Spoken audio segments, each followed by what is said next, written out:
A treatment long used to help veterans heal from PTSD is now showing promise for a very different group, expectant and new mothers. And researchers at UT Austin are testing whether a fast-track version of this therapy can help women process trauma before it shapes their early days of parenthood.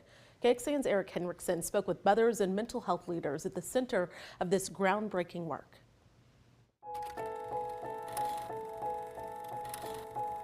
PTSD is what can occur after any exposure to a traumatic event. I always say that I come to this work from a place of pain and I stay from a place of joy. My name is Valerie Rios and I'm the Executive Director of Partners in Parenting, also known in our community as PIP. PIP is a nonprofit 501c3 here in Central Texas that works to help parents, first-time parents, as they transition to parenthood. With my first daughter, I transitioned into parenthood and had a really difficult time. We don't have enough social supports to be able to uplift a family during this intensely vulnerable period in their lives. And so if someone has a pre-existing mental health condition, that can definitely be exacerbated in these postpartum years for either one of the parents. We've had a good time so far. We bring our moms here together in this space and just be able to witness and honor their stories here, their motherhood stories. I'm Chantel. My job is postpartum facilitator for postpartum groups. PTSD symptoms are really told in stories here in the postpartum group. Lots of crying, lots of vulnerability, lots of tenderness. As long as I've been in psychiatry, I've been really passionately interested in perinatal psychiatry, caring for pregnant and postpartum women, caring for their mental health needs during that time in life. I am Erin Richardson. I am a psychiatric nurse practitioner at UT Austin's Dell Medical School.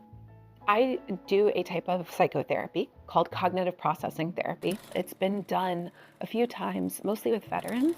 CPT's never been done with pregnant women in a research study before. We're getting at that space where we want to talk to people and help them think about the ways that they're thinking about things, the stories they're telling themselves about what happened to them, and seeing if we can intervene in those stories that they're telling themselves with the goal of then improving their emotions. I'm comparing the regular cadence, which is once a week for 12 weeks, condense all of those sessions into 1 week. I'm looking at, is this feasible? Many people with CPT can lose their PTSD diagnosis at the end of the 3 months. In this case, some of these women are losing their PTSD diagnosis at the end of 5 days. We're really excited about the work that UT is doing and knowing that we're going to have more opportunities for parents to seek help and get the help that they may need in these early days of parenthood to help them enjoy those early days of being a new parent. And our thanks to Eric Henriksen for that story. The study is currently enrolling pregnant women who have experienced trauma or PTSD. Researchers hope early intervention can improve not just mental health, but the early bond between mother and baby. You can find more information on how to participate at KXAN.com.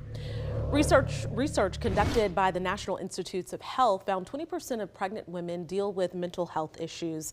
In another study conducted in 2024, the maternal mortality review committees found mental health is the leading cause for maternal mortality. And previously, KXAN investigators looked into how the state keeps track of the number of women who die from pregnancy or delivery complications. At the time, they found that the numbers were unclear because of errors with data collection. We've got our full investigation. It's called Mothers Erased over on KXAN.com. It's in the investigations section. All right, Nick,